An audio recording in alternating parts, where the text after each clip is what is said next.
जय राधा माधव कुंज बिहारी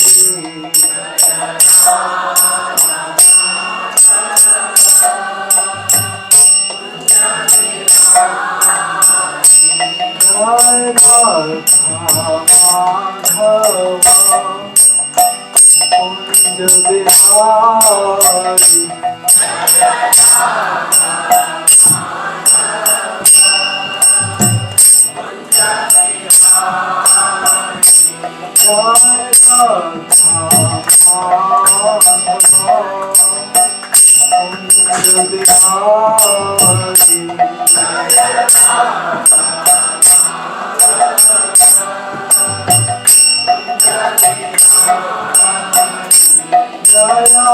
गोपी जन वल्लभा गिरिवरधारी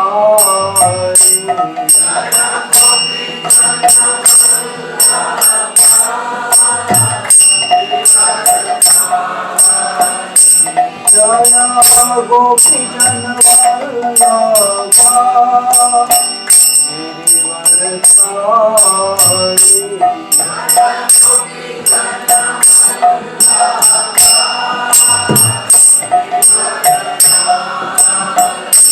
जय यशोदा नंदन व्रज जन रंजना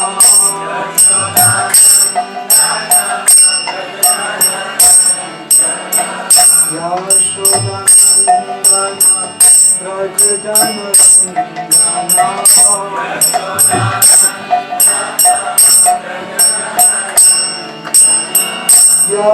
यशोदानंदन व्रज जन रंजना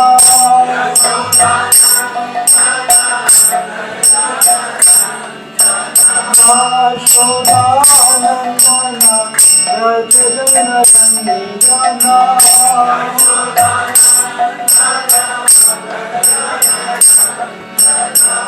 यमुना तीरा वनचारी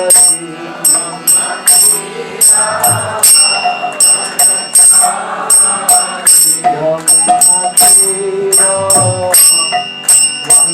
वनचारी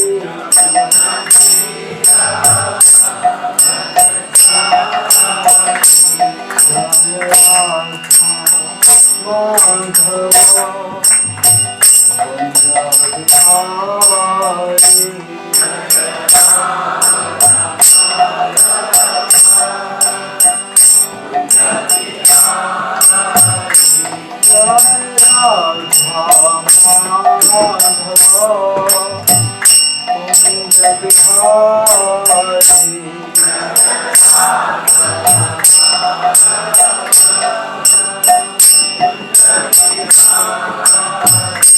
जय श्री कृष्ण चैतन्य प्रभु नित्यानंद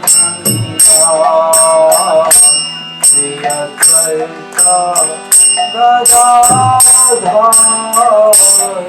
श्रीवासादि गौर भक्तवृंदा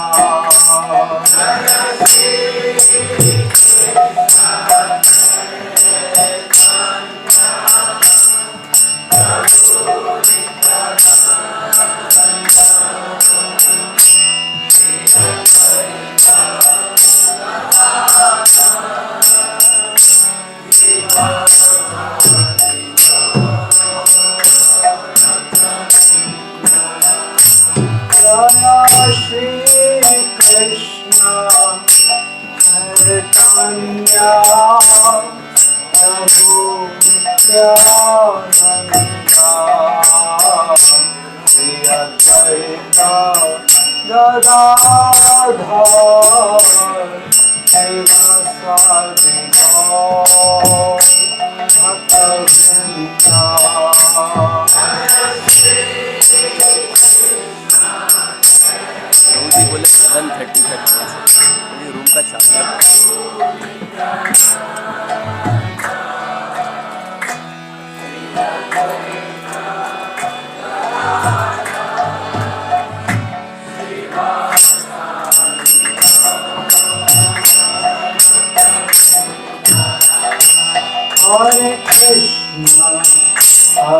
Krishna Krishna Krishna Hare Hare Hare Ram Hare Ram Ram Ram Hare Hare Hare Krishna Hare Krishna Hare Krishna Krishna Krishna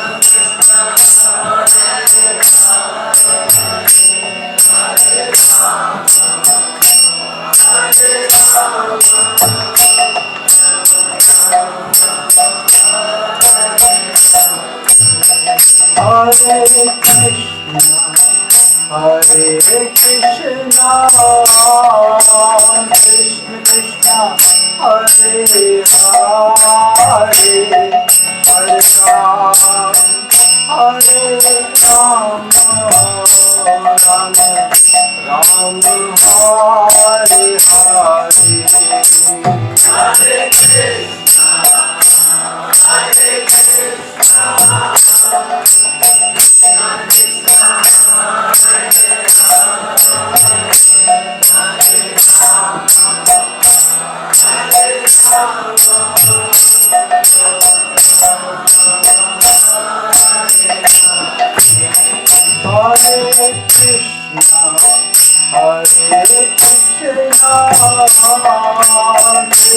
Krishna Hare Hare Hare Ram Hare Ram Ram Ram Hare Hare Hare Krishna Hare Krishna Krishna Krishna Hare Hare Ram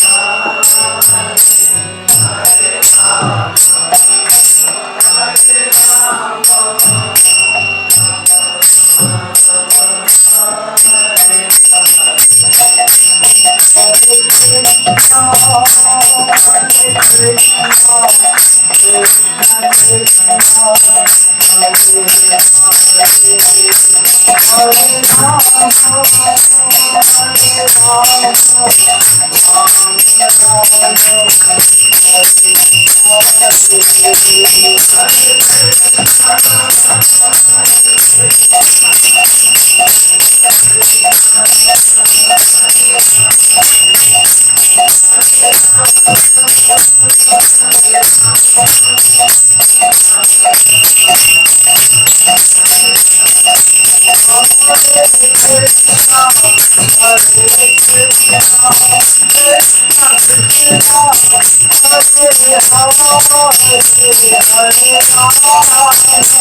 हरिनाम संकीर्तन यज्ञ की जय, काशी धाम यात्रा की जय, श्रील प्रभुपाद की जय, गौर प्रेमानंद।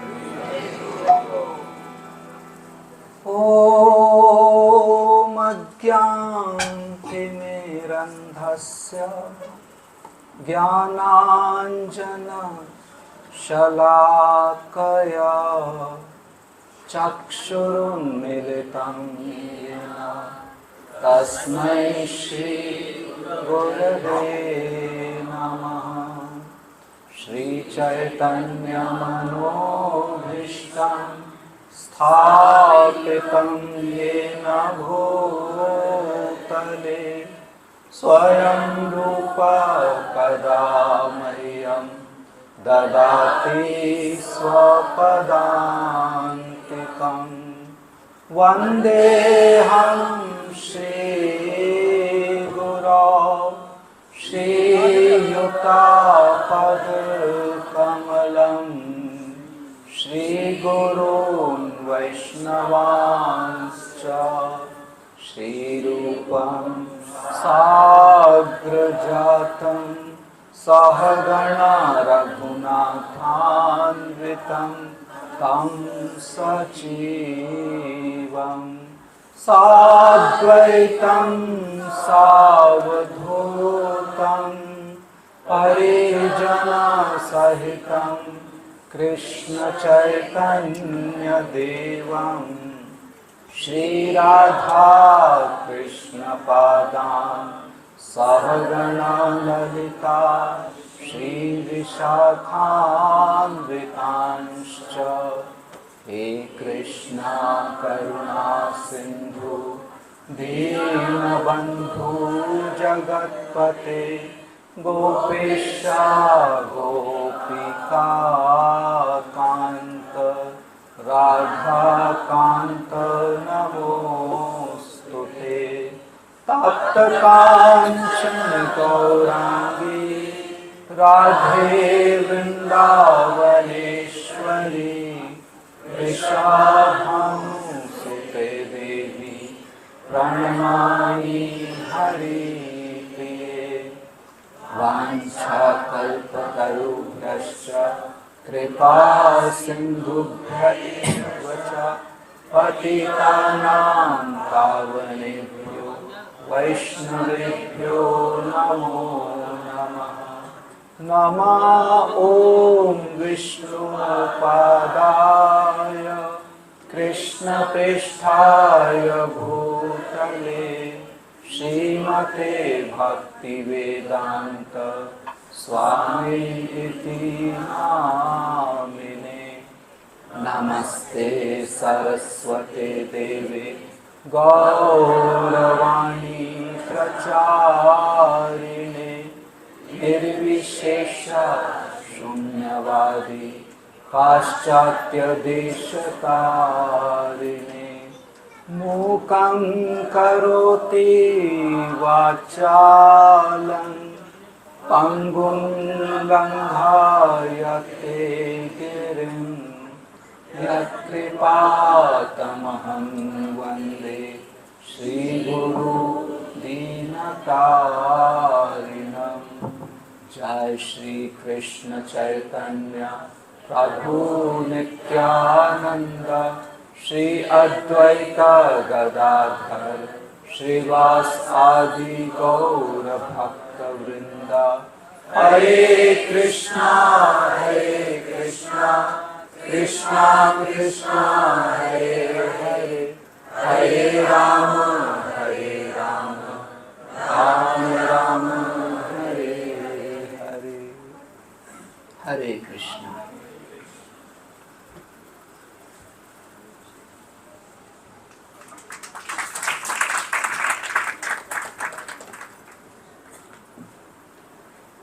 कल हम सभी ने काशी धाम के महात्म्य को विस्तार से सुना और संध्या के समय हम सभी गंगा स्नान के लिए गए थे और साथ ही गंगा पूजा का भी हमने दर्शन किया। तो गंगा में स्नान करने का महात्म्य संपूर्ण विश्व में प्रचलित है। अधिकांश लोग सोचते हैं कि गंगा में स्नान करने से हम अपने पापों को धो देंगे, लेकिन उस उद्देश्य से हम सभी गंगा में स्नान नहीं करते हैं। हमारे पापों को नष्ट करने के लिए तो हमारे पास हरे कृष्ण महामंत्र है।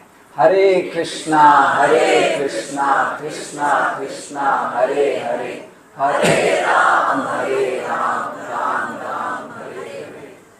और पापों का क्षय होना और मोक्ष की प्राप्ति, ये तो हरिनाम के उच्चारण का बिल्कुल एक बाय प्रोडक्ट है। मुख्य उद्देश्य तो भगवान का प्रेम प्राप्त करना है। उसी प्रकार से कल हम सभी ने गंगा में स्नान किया। तो क्यों हम सब ने स्नान किया गंगा में? अवश्य क्योंकि श्री चैतन्य महाप्रभु ने गंगा में स्नान किया, इसलिए हम सभी ने उनके पच्चीनों पर चलते हुए गंगा में स्नान किया। और भी कई कारण हो सकते हैं जो कि इसी से संबंधित हैं।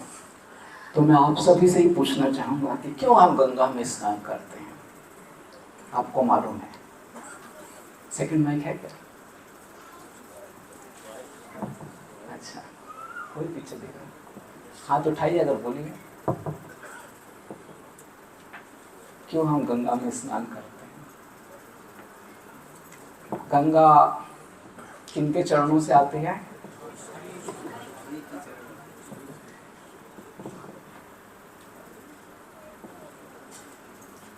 गंगा भगवान श्री कृष्ण के चरणों से आती है और चरणामृत हमें अपने सर पर स्वीकार करना चाहिए, इसलिए गंगा में स्नान किया जाता है। और क्या कारण है हम गंगा में स्नान करते हैं? 2 कारण तो हो गए। प्रभु जी कह रहे हैं कि सब करते हैं इसलिए हम भी करते हैं। अच्छा है, सब करते हैं, लेकिन सभी में जो सबसे महान है श्री चैतन्य महाप्रभु, वो करते हैं इसलिए हम करते हैं।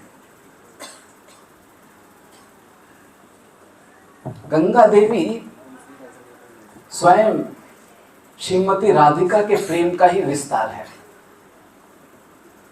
जैसे हम कहते हैं कि राधा कुंड श्रीमती राधिका के प्रेम का एक तरल स्वरूप है, उसी प्रकार से गंगा देवी भी श्रीमती राधिका के प्रेम का ही स्वरूप है। इसीलिए भी हम गंगा में स्नान करते हैं। नारद पुराण में इसके बारे में विस्तार से वर्णन है कि कैसे श्रीमती राधा रानी के प्रेम का प्रवाह गंगा देवी के रूप में गोलोक धाम में होता है और वहाँ से गंगा देवी आई हुई है। चौथा कारण ये रघुनाथ महाराज अपने प्रवचन में सुनाते हैं। गंगा देवी का वाहन कौन है? मगरमच्छ। तो ये मगरमच्छ मृत्यु का स्वरूप है और गंगा देवी उस मगरमच्छ पर आसीन होकर यात्रा करती है। अर्थात गंगा देवी का यदि हम आश्रय लेंगे तो मृत्यु रूपी मगरमच्छ को हम जीत सकते हैं। तो गंगा देवी में स्नान करने से हम जन्म मृत्यु के काल चक्र के परे जा सकते हैं, इसीलिए हम गंगा देवी में स्नान करते हैं। साथ ही श्री चैतन्य महाप्रभु वे सर्वम भट्टाचार्य कहते हैं कि आप जगन्नाथपुरी में हो, भगवान अपने दारू रूप में श्री जगन्नाथ जी के रूप में विद्यमान है, आप उनकी पूजा अर्चना कीजिए। और वही श्री चैतन्य महाप्रभु सर्वम भट्टाचार्य के भाई विद्या वाचस्पति जो कि नवद्वीप में थे, उनको कहते हैं कि स्वयं श्री भगवान यहाँ पर गंगा देवी के रूप में उपस्थित है, आप उनकी पूजा अर्चना कीजिए। तो उस दृष्टिकोण से भी हम गंगा में स्नान करते हैं।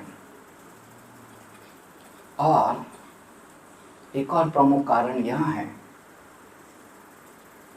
कि स्वयं श्री चैतन्य महाप्रभु ने पंचगंगा घाट पर 2 महीने तक सनातन गोस्वामी को शास्त्रों की प्रमुख शिक्षाएं प्रदान की। तो उस गंगा देवी के किनारे बैठकर जब चैतन्य महाप्रभु ने इतने लंबे काल तक इतनी सारी शिक्षाएं दी हैं, तो निश्चित रूप से उस गंगा जल में वो शिक्षाओं की शक्ति संचित है और हम सभी चाहते हैं कि उन शिक्षाओं को हम अपने जीवन में गंभीरता से उतारें। तो गंगा जल में स्नान करने से हम वो शक्ति प्राप्त करते हैं जिससे हम श्री चैतन्य महाप्रभु की शिक्षाओं को अपने जीवन में पालन कर सकें। तो इस प्रकार से ये कुछ कारण हैं जिस हेतु हम सभी गंगा में स्नान करते हैं, विशेष रूप से काशी की गंगा में। तो कल हम सभी ने स्नान किया, आज फिर से हमें गंगा यात्रा करने का मौका मिलेगा।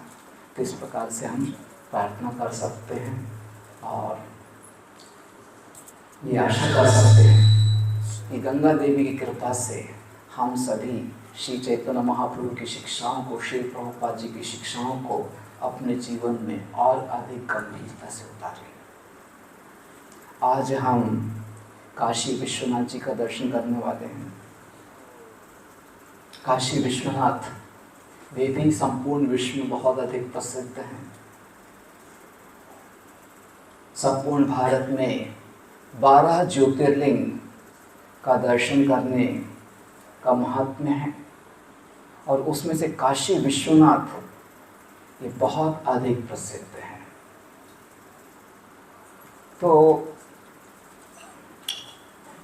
वैसे तो हम शिव जी के मंदिरों में विशेष रूप से दर्शन करने के लिए नहीं जाते हैं, लेकिन भक्ति विनोद ठाकुर ने कहा है, गौर आमा जे सब स्थाने करी लो भ्रमर रंगे, से सब स्थान हेरी वो आमी प्रणयी भगत संगे। जहाँ जहाँ श्री चैतन्य महाप्रभु जिन जिन स्थलों पर गए हैं, उन सारे स्थलों का मैं भक्तों के साथ मिलजुल कर दर्शन करना चाहता हूँ।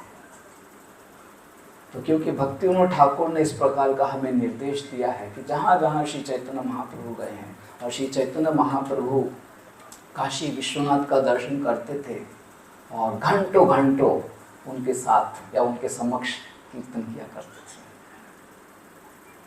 तो क्योंकि श्री चैतन्य महाप्रभु ने दर्शन किया है, इसलिए हम भी यहाँ पर काशी विश्वनाथ जी का दर्शन करने के लिए जाते हैं। तो काशी विश्वनाथ 12 ज्योतिर्लिंग में से सबसे अधिक प्रसिद्ध हैं। ज्योतिर्लिंग अर्थात ज्योति का स्वरूप। सामान्यतः प्रकाश का स्वरूप नहीं होता है,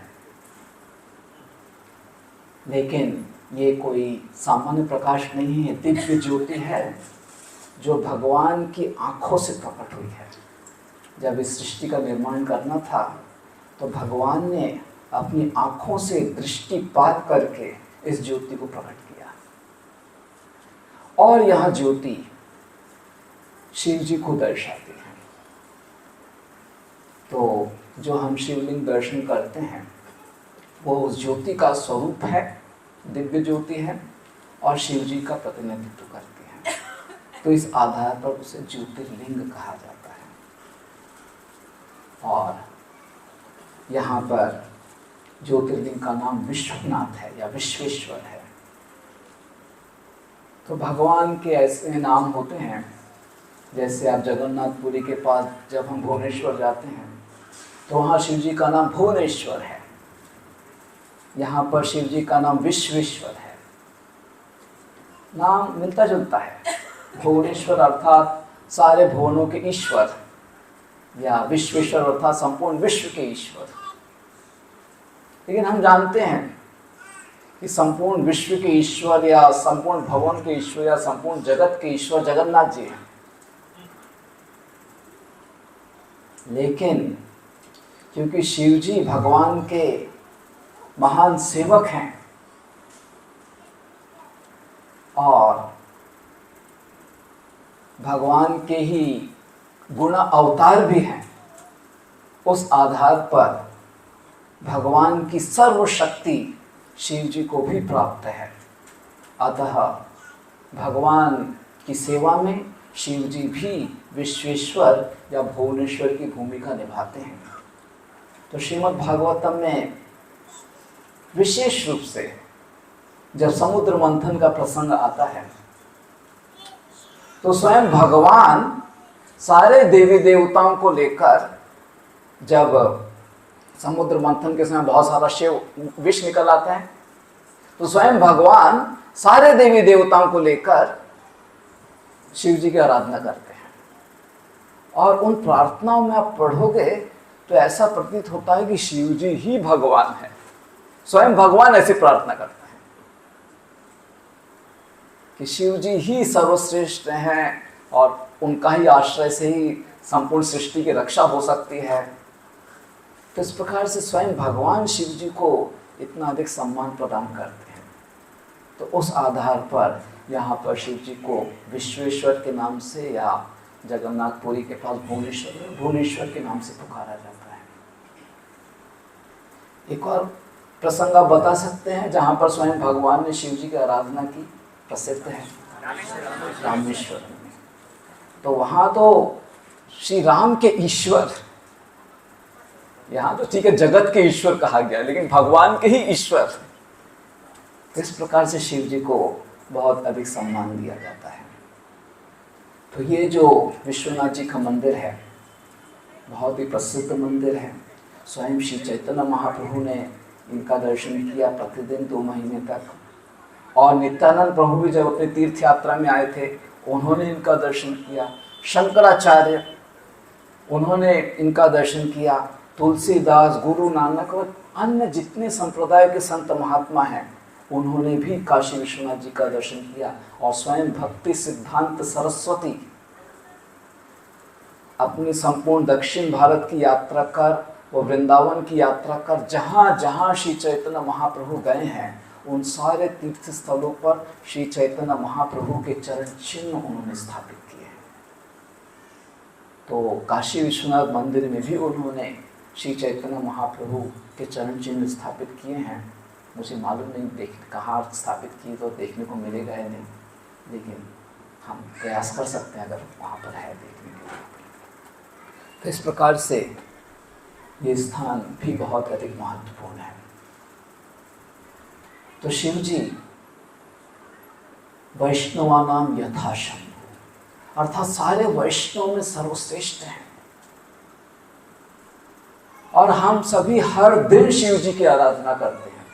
कैसे करते हैं तो ये बता सकता है? हर दिन हम सभी शिव जी का स्मरण करते हैं। वंशकल्पतरुभ्यश्च कृपा सिंधुभ्येव च पतितानां पावनेभ्यो वैष्णवेभ्यो नमो नमः। ठीक है, लेकिन एक और महत्वपूर्ण है।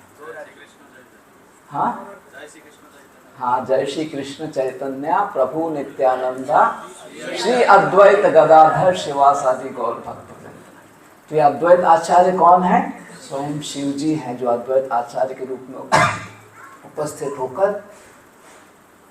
पंच तत्व के रूप में विद्यमान हैं और हर दिन उनका स्मरण करते हैं।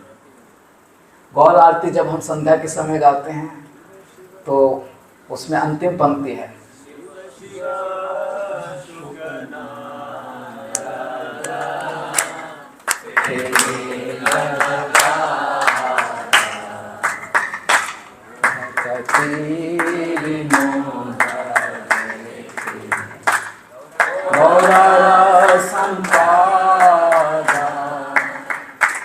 तो इस प्रकार से शिव जी का बहुत स्मरण किया जाता है हमारे दिनचर्या में। तो ऐसे शिव जी के मंदिर में जब हम जाते हैं तो हम असुरों की तरह कुछ संसारी अभिलाषा की पूर्ति के लिए नहीं जाते हैं। बहुत सारे असुर शिव जी की प्रार्थना करते हैं, लेकिन हम उस आधार पर शिव जी के समक्ष नहीं जाते हैं। हम तो प्रचेताओं की तरह जिन्होंने शिव जी की आराधना की और उनसे भगवान की भक्ति प्राप्त की, उस भावना को रखकर हम शिव जी के मंदिरों में जाते हैं और भगवान की भक्ति की ही याचना करते हैं। तो इस प्रकार से शिव जी के मंदिर में जाकर हम सभी आज संध्या को उनसे भगवान के प्रति अपनी भक्ति की ही तीव्रता की प्रार्थना करेंगे। तो शिव जी 12 महाजनों में से एक हैं, अर्थात भक्ति के सिद्धांतों को किस प्रकार से हमें अपने जीवन में पालन करना चाहिए, इसको ठीक ढंग से शिव जी की कृपा से हम जान सकते हैं। उतना ही नहीं, शिव जी जो 4 संप्रदाय हैं भगवान की शिक्षाओं का प्रचार प्रसार करने के लिए, उसमें रुद्र संप्रदाय के आचार्य हैं और शिव जी। उनके नाम का ही अर्थ है कि जिनकी उपस्थिति से सर्वत्र शुभता छा जाती है। तो ऐसे शिव जी जो कि गुण अवतार हैं, भगवान श्री कृष्ण की सर्वशक्ति प्राप्त किए शक्तावेश अवतार के नाम से भी प्रसिद्ध हैं, ऐसे शिव जी की आराधना करना, उनसे प्रार्थना करना निश्चित रूप से सभी वैष्णव इस प्रकार से अपने जीवन में इसे स्वीकार करते हैं। तो स्वयं ब्रह्मा जी शिव जी का गुणगान करते हुए ब्रह्म संहिता में एक बहुत ही प्रसिद्ध श्लोक का उच्चारण करते हैं। क्षीरं यथा दधि विकार विशेष योगात् संजायते नहि तथा पृथगस्ति हेतो यः शम्भुतामपि तथा समुपैति कार्यात् गोविंद आदि पुरुषं तमहं भजामि। तो जब हम संध्या के समय भगवान का दर्शन करने जाएं तो इस प्रकार से प्रार्थना कर सकते हैं, श्लोक का उच्चारण करके। तो ब्रह्मा जी कह रहे हैं कि जैसे दूध और दही में कोई अंतर नहीं है, दूध का ही एक दूसरा स्वरूप दही के रूप में आ जाता है, ठीक उसी प्रकार से भगवान श्री कृष्ण का ही एक दूसरा स्वरूप शिव जी के रूप में विद्यमान है। और वो दूसरा स्वरूप क्यों प्रकट हुआ है? इस संसार को, इस कारण जगत को प्रकट करने के लिए भगवान ने अपने आप को शिव जी के रूप में प्रस्तुत किया और इस जगत की निर्मित की। तो ऐसे शिव जी जिनकी उत्पत्ति भगवान श्री कृष्ण से हुई है, गोविंद से हुई है, ऐसे गोविंद को मेरा प्रणाम है। इस प्रकार से ये प्रार्थना है। तो हम सभी जब शिव जी के मंदिर में जाएं तो प्रयास करें इस श्लोक का उच्चारण करने के लिए, और इस प्रकार से भगवान श्री कृष्ण की हम सभी स्तुति कर सकते हैं, उनकी कृपा को प्राप्त कर सकते हैं। इस मंदिर में दर्शन करने की लाखों लाखों लोग आते हैं, लेकिन सभी अपनी भौतिक इच्छाओं को ही मांग रहे हैं। लेकिन हम सभी वैष्णव जब जाएंगे और हम उनसे भक्ति की मांग करेंगे तो निश्चित रूप से शिव जी हम सब से बहुत प्रसन्न होंगे और उनकी अपार कृपा हम सबको प्राप्त होगी। तो इस प्रकार से शिव जी का दर्शन करना भी हमारे भक्तिमय जीवन के विकास के लिए बहुत अधिक उत्तम है। साथ ही ये स्थान इसलिए भी महत्वपूर्ण है, मैंने आपको कल बताया था कि श्री चैतन्य महाप्रभु ने अब तक तो हरिनाम संकीर्तन आरंभ भी नहीं किया। वे तो एक व्याकरण के पंडित के रूप में अपनी भूमिका निभा रहे थे।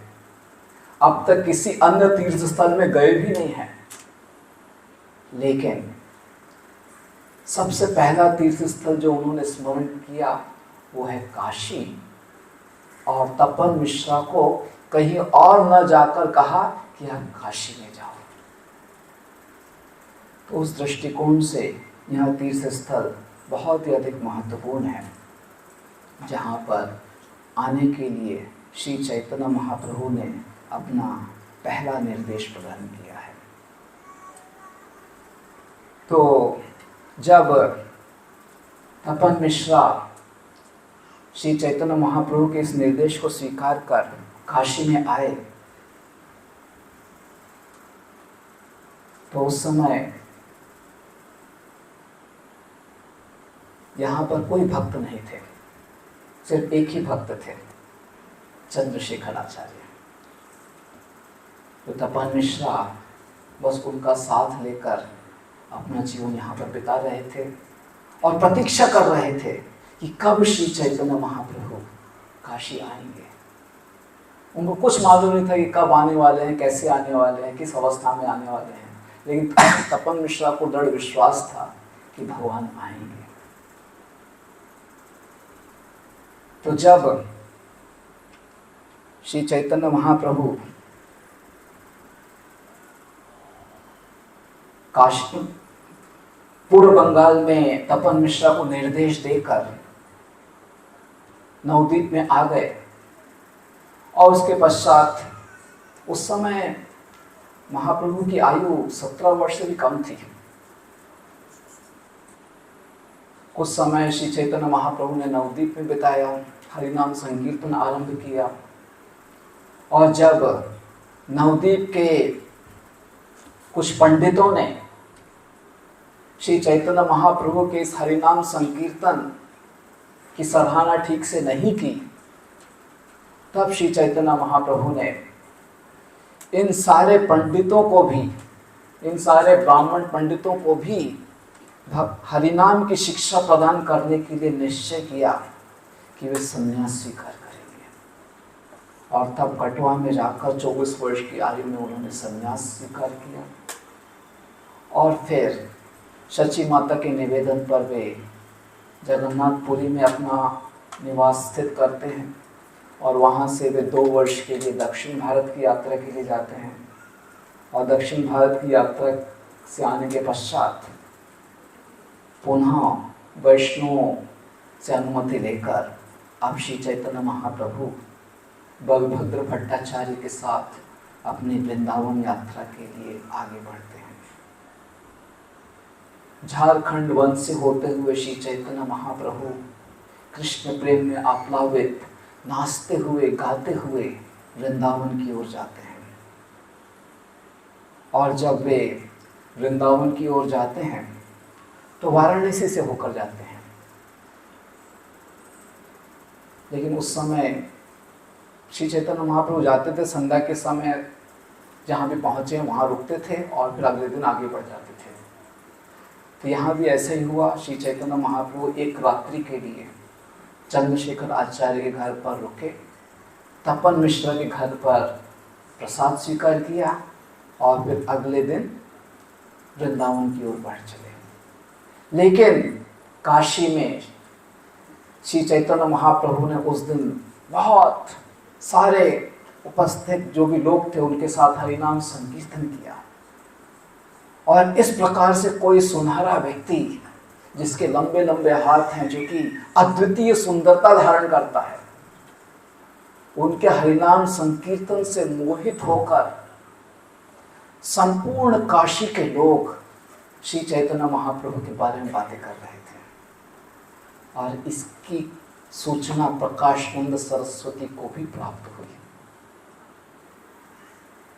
और अगले दिन श्री चैतन्य महाप्रभु कीर्तन करते हुए, नृत्य करते हुए, हरे कृष्णा कृष्णा कृष्णा हरे हरे, हरे राम राम राम हरे हरे, इस प्रकार से कीर्तन करते हुए वृंदावन चले गए। और वृंदावन में 2 महीने रुकने के पश्चात अलग अलग व्रज की स्थलियों का दर्शन कर, वनों का स्थल का दर्शन कर, वह उन्होंने राधा कुंड और श्याम कुंड इन लीला स्थलियों को भी ढूंढ लिया।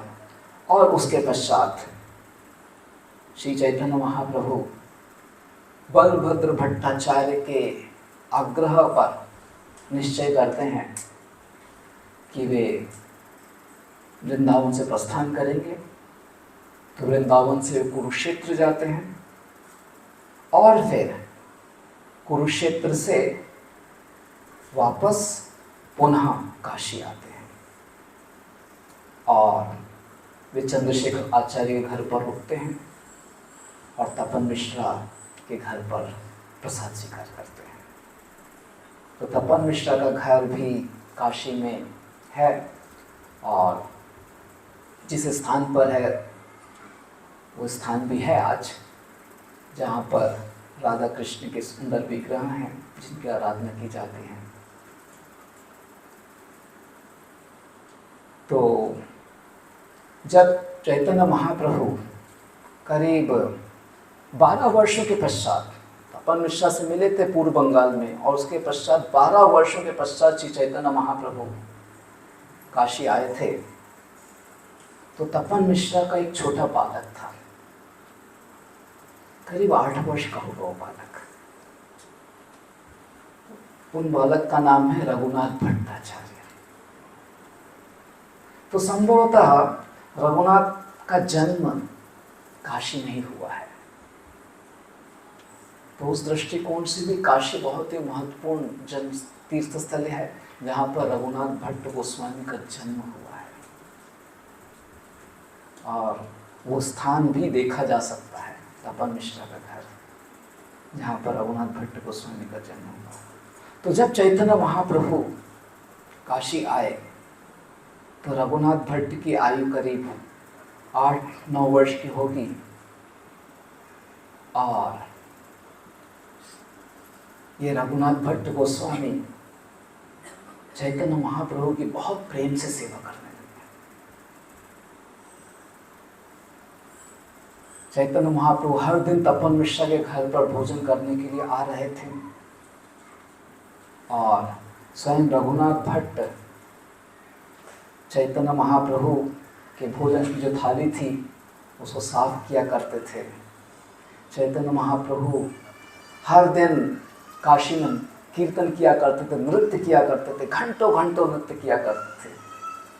तो जब नृत्य करने के पश्चात वापस लौटते थे तो स्वयं रघुनाथ भट्ट श्री चैतन्य महाप्रभु के चरणों की मालिश किया करते थे, उनकी सेवा किया करते थे। तो इस प्रकार से रघुनाथ भट्ट अपनी बाल्य आयु से श्री चैतन्य महाप्रभु को प्रसन्न करने हेतु उनकी हर प्रकार से सेवा कर रहे थे। और कोई भी तुच्छ सेवा हो, रघुनाथ भट्ट उन सेवाओं को किया करते थे। क्योंकि रघुनाथ भट्ट तपन मिश्रा के पुत्र हैं। स्वयं तपन मिश्रा एक बहुत बड़े विद्वान थे, शास्त्रों के ज्ञाता थे। तो स्वाभाविक है कि रघुनाथ भट्ट उनमें भी उस प्रकार के सद्गुण थे। एक ब्राह्मण पुत्र हैं, शास्त्रों का ज्ञान उनको था बाल्य से ही, लेकिन फिर भी श्री चैतन्य महाप्रभु की प्रसन्नता के लिए हर प्रकार की तुच्छ सेवा करने के लिए रघुनाथ भट्ट आतुर थे। और इधर वाराणसी में प्रकाशानंद सरस्वती, जिन्होंने पहले ही श्री चैतन्य महाप्रभु के बारे में सुन रखा था कि हाँ बहुत ही सुंदर व्यक्तित्व है, बहुत ही लंबे लंबे हाथ हैं, सन्यासी है भारतीय संप्रदाय से, लेकिन भावुकता में सदैव नृत्य करते रहते हैं, कीर्तन करते रहते हैं, हमारी तरह वेदांत का अध्ययन नहीं करते हैं। लगता है कि उस सन्यासी के पास कुछ यौगिक शक्ति है, जिस यौगिक शक्ति के कारण ये सन्यासी काशी के सामान्य लोगों को भ्रमित करते हैं, जिसके कारण काशी के सामान्य लोग सोचते को भगवान है। तो इस प्रकार से प्रकाशानंद सरस्वती के मन में दुर्भावना थी। भगवान श्री कृष्ण के प्रति प्रेम, ये तो वेदांत का सिद्धांत नहीं है। और ये काशी के भावुक लोग इस श्री चैतन्य महाप्रभु के नृत्य कीर्तन के आवेश में कृष्ण प्रेम में झूम रहे हैं। प्रकाशानंद सरस्वती को विश्वास नहीं होता था। सोच रहे थे कि इस प्रकार की भावुकता काशी में ज्यादा समय तक चल नहीं सकती है। प्रकाशानंद सरस्वती ने अपने शिष्यों को कहा, ये तो सन्यासी केवल भावुक है और भले भारतीय संप्रदाय से इसने सन्यास स्वीकार किया है, लेकिन उन्हें हमें प्रशिक्षित करना होगा। तो इस प्रकार की भावना प्रकाशानंद सरस्वती के हृदय में थी। तो यहाँ पर एक और ब्राह्मण रहा करते थे, महाराष्ट्रियन ब्राह्मण। उनका नाम नहीं लिखा हुआ है, लेकिन वो जहाँ रहा करते थे वो स्थान भी है। और उनके घर में कुआं था। सबके घर में उस समय कुआं होता होगा। उनके घर में कुआं था, जिस कुएं के जल से श्री चैतन्य महाप्रभु ने अपने पैरों को धोया था। तो कुआं भी आज भी है, लेकिन पानी बहुत गंदा है। और पानी बहुत नीचे चला गया या सूख सा गया है कुआं। तो महाराष्ट्रीयन ब्राह्मण ने जब सुना कि इस प्रकार से चैतन्य महाप्रभु के बारे में बातें हो रही हैं, तो तुरंत उन्होंने श्री चैतन्य महाप्रभु को इसके बारे में सूचना दी। तो चैतन्य महाप्रभु मुस्कुराए और कहा कि जीवन की पूर्णता कृष्ण के स्मरण में है, और कृष्ण का स्मरण करने के लिए सबसे जो सुलभ और शक्तिशाली माध्यम है वह है हरि नाम का उच्चारण। हरे कृष्णा कृष्णा कृष्णा हरे हरे, हरे राम राम राम हरे हरे।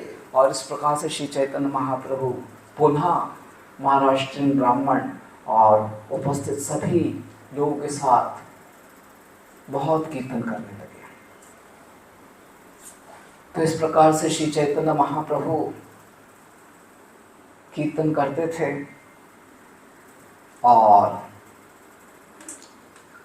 प्रकाशानंद सरस्वती व उनके अन्य अनुयायी महाप्रभु के बारे में जो विपरीत बातें किया करते थे,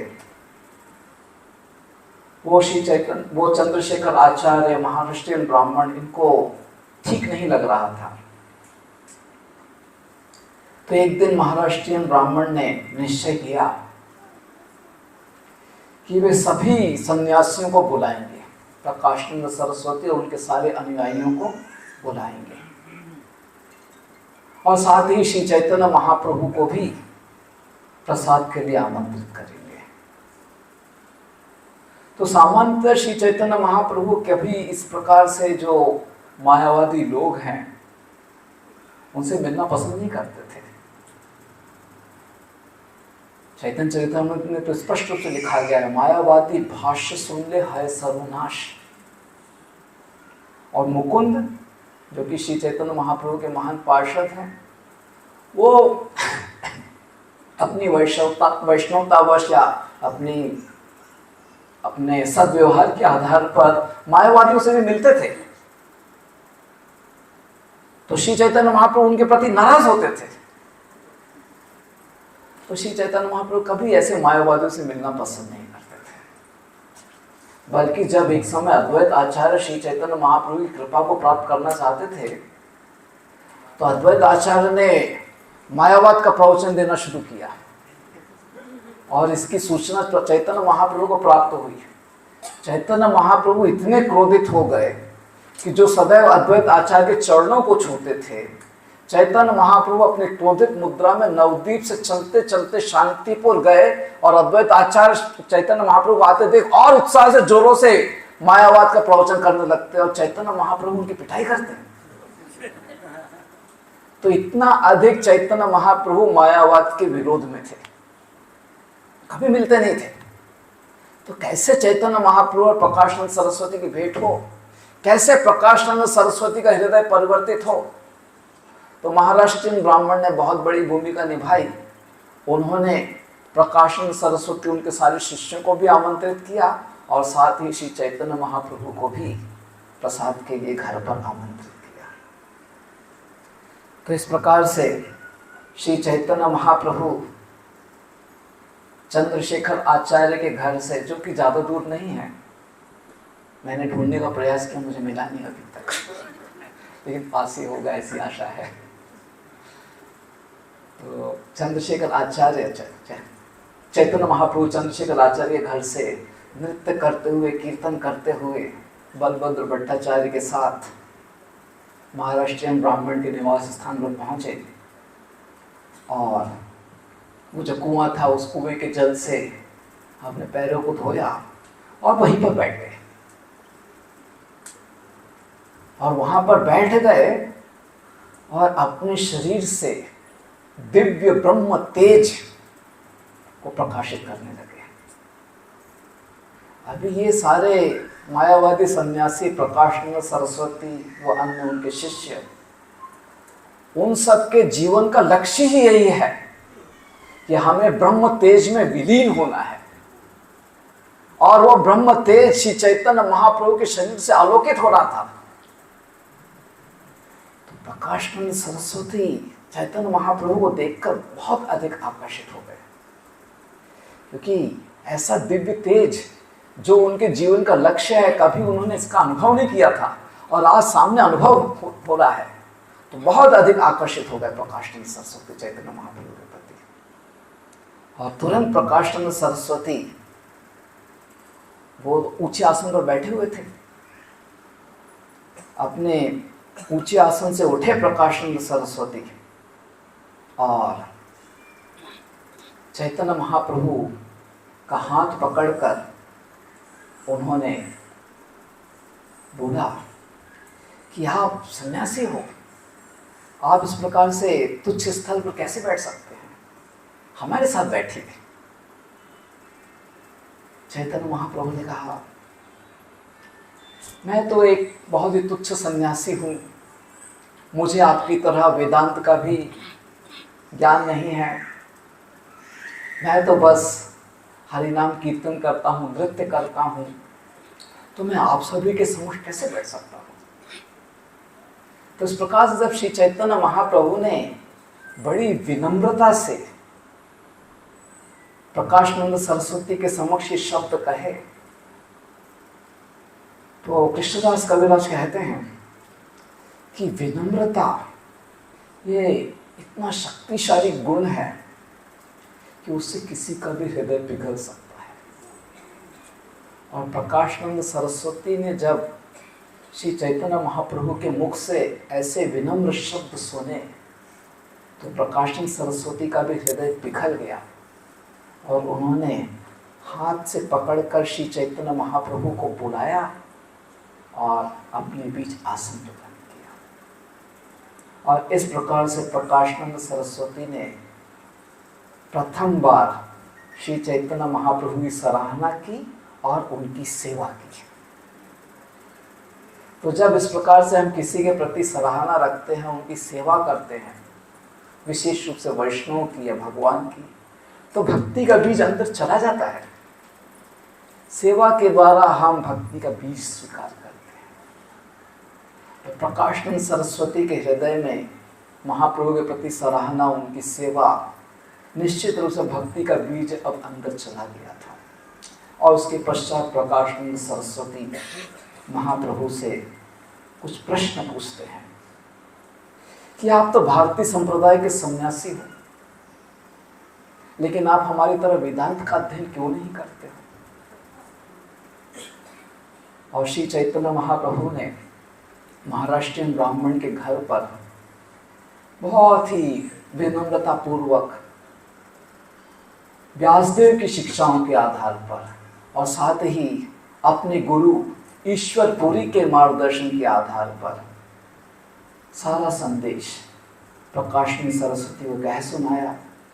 और प्रकाशानंद सरस्वती और उनके 60,000 शिष्य, वे सभी श्री चैतन्य महाप्रभु के ऐसे सुंदर वक्तव्य से बहुत अधिक प्रभावित हुए। तो इस प्रकार से काशी वह क्षेत्र है जहाँ पर श्री चैतन्य महाप्रभु ने ये क्षेत्र, जो कि मायावादियों का गढ़ था, इस गढ़ को श्री चैतन्य महाप्रभु ने हरिनाम संकीर्तन की बाढ़ में डुबो दिया। और प्रकाशानंद सरस्वती और उसके 60,000 शिष्य सभी श्री चैतन्य महाप्रभु के चरणों में नतमस्तक होकर उनके साथ हरिनाम कीर्तन करने लगे। हरे कृष्णा कृष्णा कृष्णा हरे हरे, हरे राम राम राम हरे हरे। तो क्योंकि ये स्थान हरिनाम संकीर्तन के प्रचार प्रसार से बहुत अधिक संचित है, तो हम भी इस स्थान पर जब तक हैं खूब हरिनाम जप करें, कीर्तन करें, और इस प्रकार से हम सभी श्री चैतन्य महाप्रभु की अधिकाधिक कृपा प्राप्त कर सकते हैं। तो श्री चैतन्य महाप्रभु और प्रकाशानंद सरस्वती के बीच जो संवाद हुआ, उसको मैं कभी और समय मिलेगा तो बताऊंगा, क्योंकि वो संवाद थोड़ा सा हमें शास्त्रों की जो विश्लेषणात्मक शिक्षाएं हैं उसमें लेकर जाएगा, तो मैं आप सभी को सुलाना नहीं चाहता हूँ, लेकिन कभी और जैसे समय होगा या परिस्थिति होगी तो हम आपको सुनाएंगे। और इधर श्री चैतन्य महाप्रभु हर दिन तपन मिश्रा के घर पर जाकर प्रसाद ले ही रहे थे, और रघुनाथ भट्ट बहुत प्रेम से श्री चैतन्य महाप्रभु की सेवा किया करते थे। तो रघुनाथ भट्ट जिनको श्री चैतन्य महाप्रभु की बचपन से सेवा करने का मौका प्राप्त हुआ, वो श्री चैतन्य महाप्रभु के प्रति बहुत अधिक आकर्षित थे। 2 महीने के पश्चात जब श्री चैतन्य महाप्रभु तपन मिश्रा, चंद्रशेखर आचार्य, महाराष्ट्रीयन ब्राह्मण और उसमें सनातन गोस्वामी भी यहाँ पर थे, उन सब से विदा लेते हैं तो रघुनाथ भट्ट से रहा नहीं गया। रघुनाथ भट्ट श्री चैतन्य महाप्रभु के साथ जाना चाहते थे। उनकी आयु बहुत कम थी, 8 वर्ष के ही थे, तो चाहते हुए भी जा नहीं सके, लेकिन मन में दृढ़ इच्छा थी कि मुझे चैतन्य महाप्रभु का संग करने के लिए जाना है जगन्नाथपुरी। तो जब रघुनाथ भट्ट उचित आयु के हो गए तो उन्होंने अपने माता पिता की अनुमति लेकर काशी से जगन्नाथपुरी तक पैदल यात्रा की, जिससे वो श्री चैतन्य महाप्रभु का अधिकाधिक संग प्राप्त कर सके। तो जगन्नाथपुरी पहुंचकर रघुनाथ भट्ट गंभीरा में श्री चैतन्य महाप्रभु की बहुत व्यक्तिगत रूप से सेवा किया करते थे, जैसे रघुनाथ भट्ट यहाँ पर कर रहे थे। श्री चैतन्य महाप्रभु के निजी सेवक जगन्नाथपुरी में गोविंद थे, लेकिन जब रघुनाथ भट्ट वहाँ पहुँचे तो उनको वो सेवा का श्रेय प्राप्त हुआ। तो रघुनाथ भट्ट ने 9 महीनों तक जगन्नाथपुरी में रहकर श्री चैतन्य महाप्रभु की व्यक्तिगत रूप से सेवा की और सारे वैष्णवों को श्री चैतन्य महाप्रभु प्रसन्न किया। 9 महीने की सेवा के पश्चात श्री चैतन्य महाप्रभु ने रघुनाथ भट्ट को बुलाया और कहा कि आपके माता पिता वृद्ध हैं और वे भी वैष्णव हैं। वैष्णव की सेवा करना भी आपका कर्तव्य है। तो मेरी इच्छा है कि आप घर जाइए और जब तक आपके माता पिता इस संसार में हैं तब तक आप उनकी सेवा कीजिए, और उनके देहांत के पश्चात आप पुनः मेरे पास आ सकते हैं। तो इस प्रकार से श्री चैतन्य महाप्रभु ने रघुनाथ भट्ट को निर्देश दिया। श्री चैतन्य महाप्रभु जानते थे कि तपन मिश्रा ने उनकी सेवा में कितनी अधिक शरणागति दर्शाई है। प्रथम बार जब पूर्व बंगाल में तपन मिश्रा से मिले थे और कहा कि काशी चले जाओ, यहाँ जहाँ कोई वैष्णव नहीं था, तो भी तपन मिश्रा ने महाप्रभु की प्रसन्नता के लिए शरणागत होकर यहाँ पर आना स्वीकार किया। ऐसे महान वैष्णव तपन मिश्रा अपनी वृद्ध आयु में बहुत ही कठिन जीवन यापन अकेले करते रहे।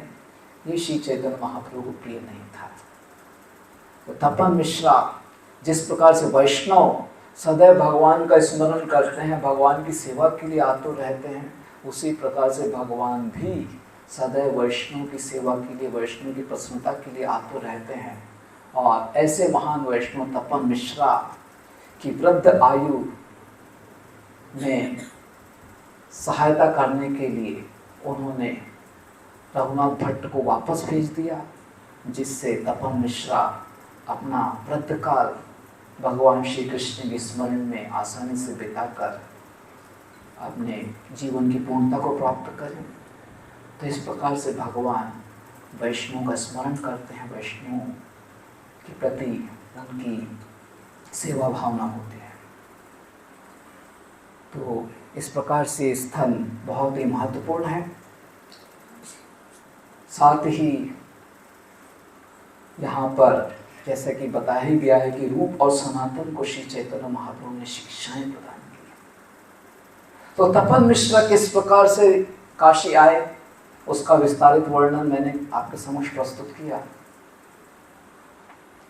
रूप और सनातन वे किस प्रकार से काशी पहुंचे उसको भी हमें जान लेना चाहिए। तो प्रथम बार श्री चैतन्य महाप्रभु रूप और सनातन से रामकेली में मिले थे। रामकेली जो कि नवाब हुसैन शाह के राज्य की राजधानी थी उस समय, और सनातन गोस्वामी जो कि साकार मल्लिक के नाम से प्रचलित थे, वे नवाब हुसैन शाह के प्रधानमंत्री थे, और रूप गोस्वामी वे गृह मंत्री थे, और सारा प्रशासन रूप और सनातन ही चलाते थे। नवाब हुसैन शाह तो केवल अलग अलग राज्यों के साथ युद्ध करके अपने राज्य का विस्तार करते थे, लेकिन उस राज्य का प्रशासन केवल रूप और सनातन ही चलाते थे।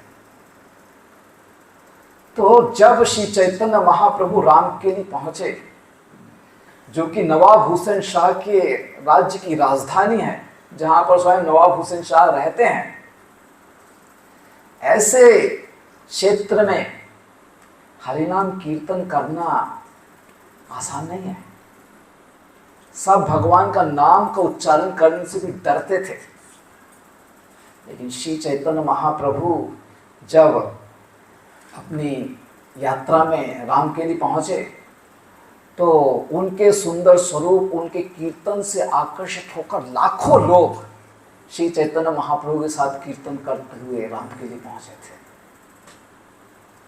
और समस्त रामकेली में उस समय वहाँ के लोग जो कि सदैव कभी हरिनाम सुनते नहीं थे, लेकिन आज पूरा रामकेली हरिनाम संकीर्तन से गूंज उठा।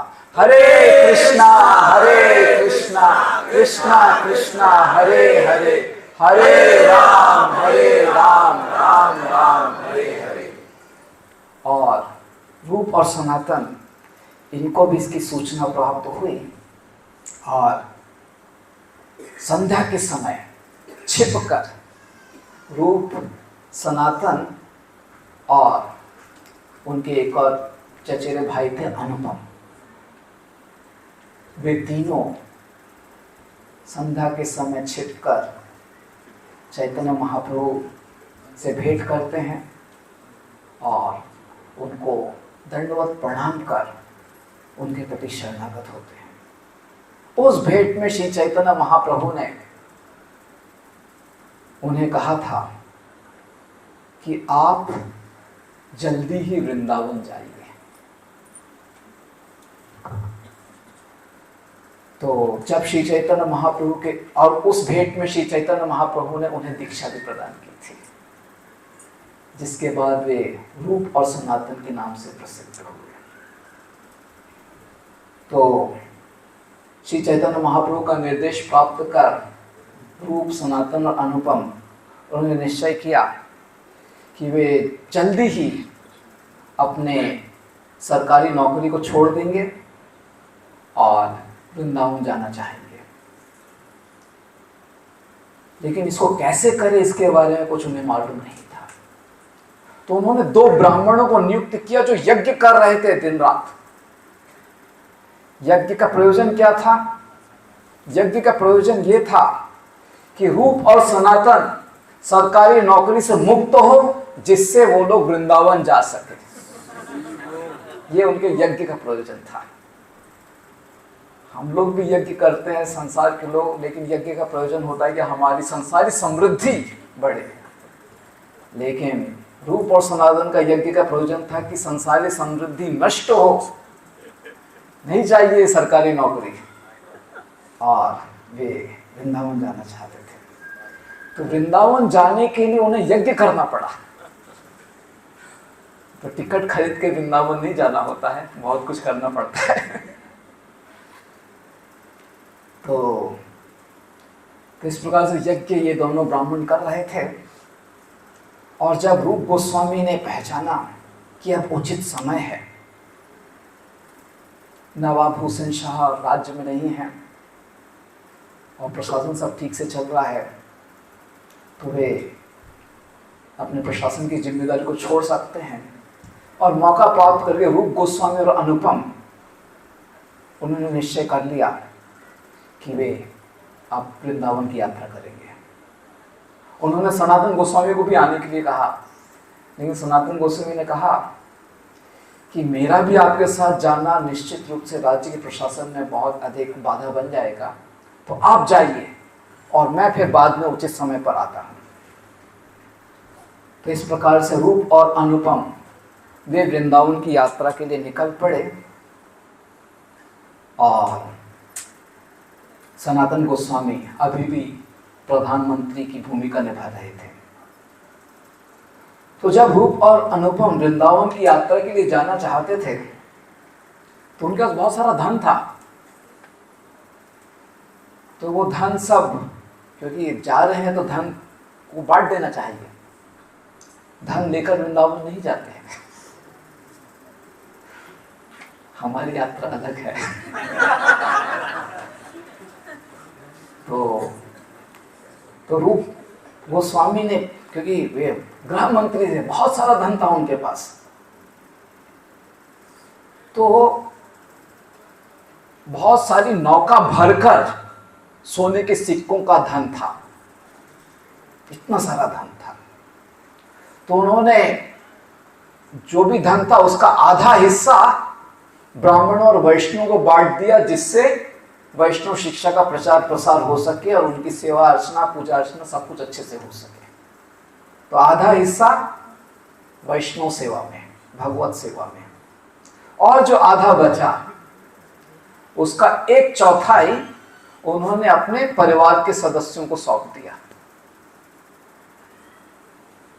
और जो फिर 1/4 बचा उसको भविष्य में कोई आपातकाल स्थिति अगर आ गई तो उसकी में रक्षा प्राप्त करने के लिए उतना 1/4 सुरक्षित रखा। और साथ ही 10,000 सोने के सिक्के उन्होंने सनातन गोस्वामी को आवश्यकता पड़ेगी उस आधार पर रख दिए। तो इस प्रकार से धन का विभाजन किया। और श्री प्रभुपाद जी लिखते हैं कि प्रत्येक गृहस्थ को जो धन अर्जन कर रहे हैं उन्हें भी अपना धन का विभाजन इस प्रकार से करना चाहिए।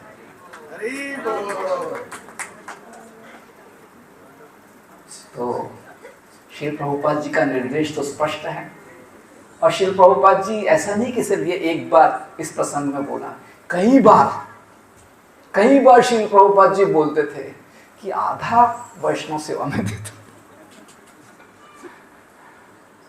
तो कैसे इस निर्देश का पालन करना है वो मैं नहीं बता रहा हूं, लेकिन ये शिक्षा है चैतन्य चरितामृत से। तो इस प्रकार से धन बांट दिया रूप गोस्वामी ने। अब रूप गोस्वामी सोच रहे थे कि वृंदावन जाना है तो क्यों नहीं श्री चैतन्य महाप्रभु के साथ ही जाएंगे, क्योंकि श्री चैतन्य महाप्रभु वृंदावन जाना चाहते थे, उसी उद्देश्य से वो राम के लिए आए थे। लेकिन रूप और सनातन ने उनको मना किया था कि इतनी भीड़ लेकर वृंदावन मत जाओ। तो क्योंकि रूप और सनातन ने मना किया था इसलिए वापस लौट गए। तो अब रूप गोस्वामी जब वृंदावन जाने के लिए तैयार हुए तो उन्होंने सोचा कि महाप्रभु के साथ ही जाएंगे, लेकिन महाप्रभु कब जाने वाले उनको पता नहीं था। तो उन्होंने एक संदेश वाहक को भेजा नवद्वीप, पूछो कि कब चैतन्य महाप्रभु वृंदावन जाने वाले हैं। तो संदेश वाहक नवद्वीप आया और उसे समाचार प्राप्त हुआ कि चैतन्य महाप्रभु पहले ही वृंदावन की यात्रा के लिए निकल चले हैं। तो तुरंत जब इस संदेश वाहक ने वापस आकर रूप गोस्वामी को समाचार दिया तो तुरंत रूप और अनुपम वृंदावन यात्रा के लिए आगे बढ़ते हैं। और जब वे वृंदावन की यात्रा के लिए जा रहे थे तो जाते जाते रूप और अनुपम प्रयाग पहुंचे और उस समय श्री चैतन्य महाप्रभु प्रयाग में थे।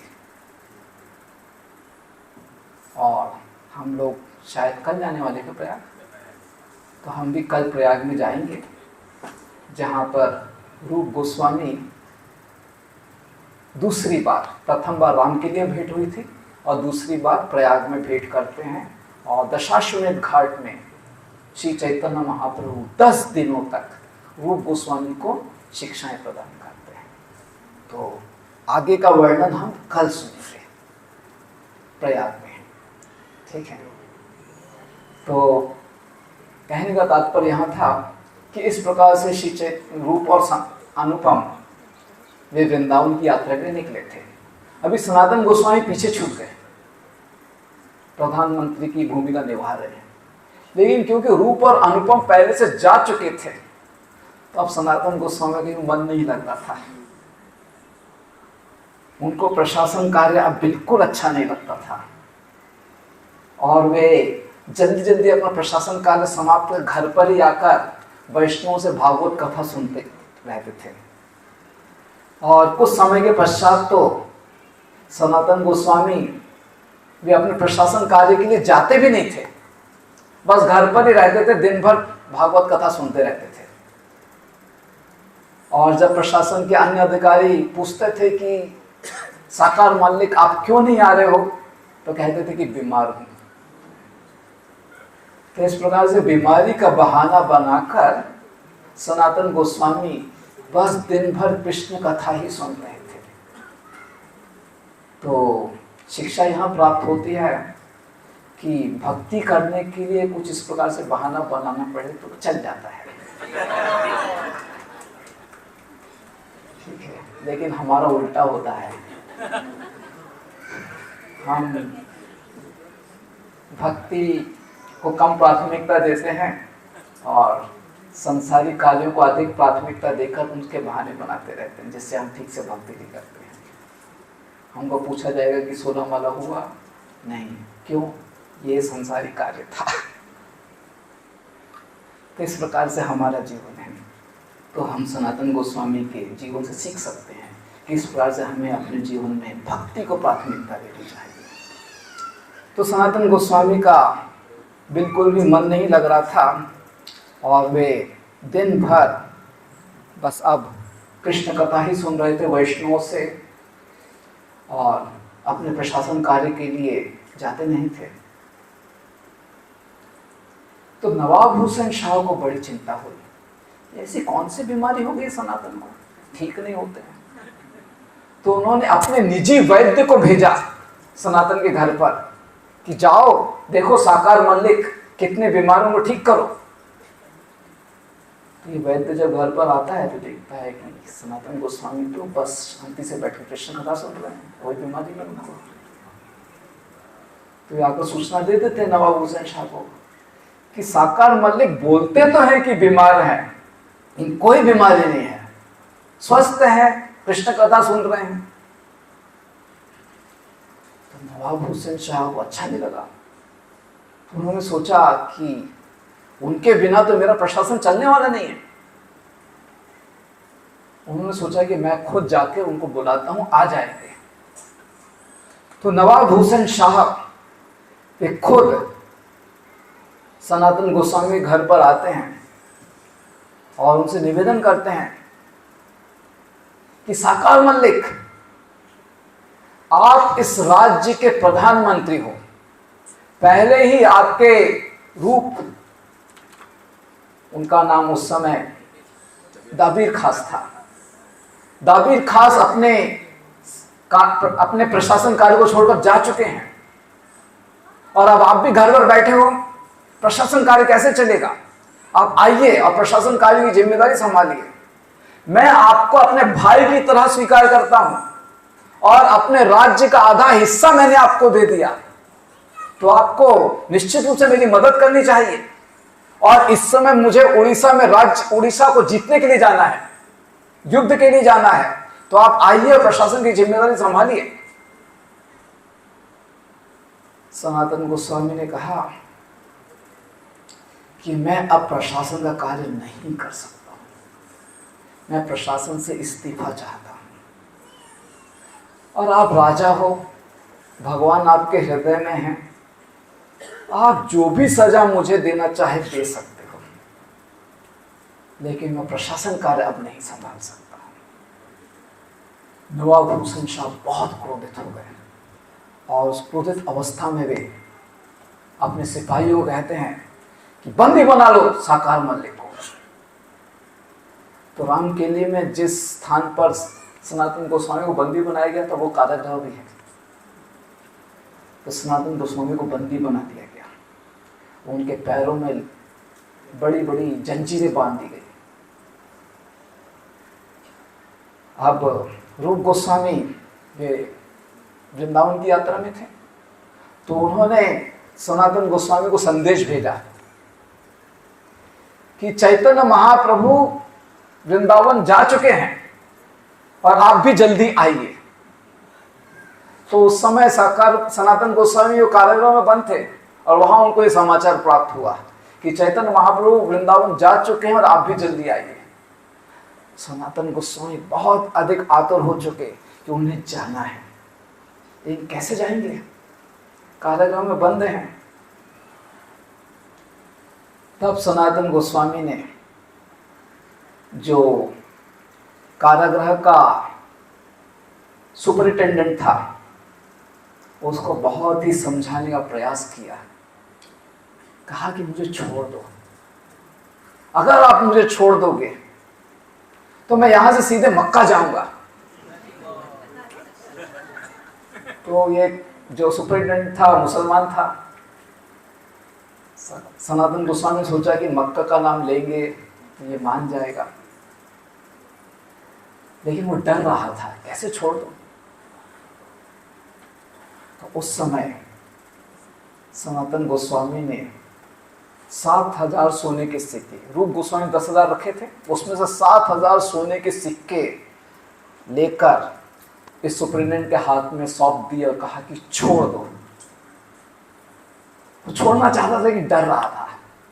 तो सनातन गोस्वामी उन्होंने, वो तो बहुत बुद्धिमान थे, प्रधानमंत्री रह चुके हैं, उन्होंने कहा कि देखो, कहना कि सुबह के समय जब शौच क्रिया के लिए लेके गया था तो गंगा के किनारे छलांग लगा दिया इन्होंने जंजीरों के साथ, इसलिए गंगा में डूब गए।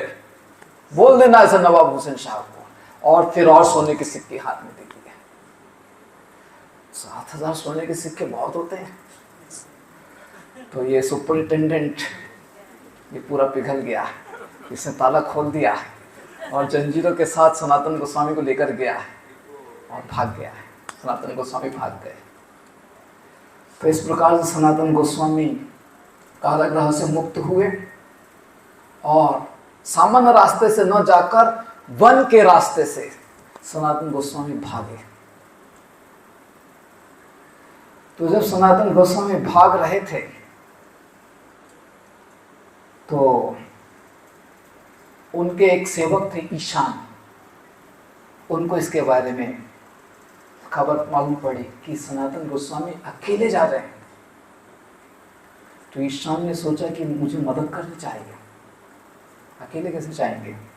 तो अपने साथ उन्होंने 8 सोने के सिक्के रख लिए और वे सनातन गोस्वामी के साथ उनके सहायक के रूप में चलने लगे। तो रात्रि में वन के रास्ते से जा रहे थे। रात्रि के समय वन के रास्ते से जाना ठीक नहीं है क्योंकि कुछ दिखता नहीं है कहाँ जा रहे हैं। तो जहाँ भी रात्रि हो जाती थी, जो भी स्थान होता था, कुछ होटल या जो भी होता था, रुकते थे। तो जिस होटल में वहां पर रुकने का निश्चय किया तो वो होटल का मालिक बहुत ही प्रेम से इनका स्वागत कर रहा था, बहुत ही उनकी अधिक जरूरत से ज्यादा अधिक सेवा कर रहा था। तो सनातन गोस्वामी को संशय हुआ कि इतनी क्यों सेवा कर रहे हैं। तो सनातन गोस्वामी ने ईशान को पूछा कितने सोने के सिक्के हैं। तो ईशान ने 7 सोने के सिक्के हाथ में दे दिए और तुरंत सनातन गोस्वामी ने वो 7 सोने के सिक्के रात्रि में ही उस होटल के मालिक को दिए और कहा कि हमें आपके यहाँ रुकना नहीं है, लेकिन क्योंकि आप यहाँ रहते हो इसलिए आपको वन का रास्ता मालूम है, आप हमको रात में ही ये रास्ता पार कराइए। तो 7 सोने के सिक्के लेकर होटल का मालिक प्रसन्न हो गया और उसने रात्रि में ही रूप और सनातन और अनुपम को, सनातन को रास्ता पार, सनातन और श्रीकांत को रास्ता पार करा दिया, सनातन और ईशान को रास्ता पार करा दिया। रास्ता पार होने के पश्चात, वन पार होने के पश्चात सुबह के समय सनातन ने पुनः ईशान को पूछा, और कितने सोने के सिक्के हैं? तो ईशान ने कहा 1 सोने का सिक्का और है।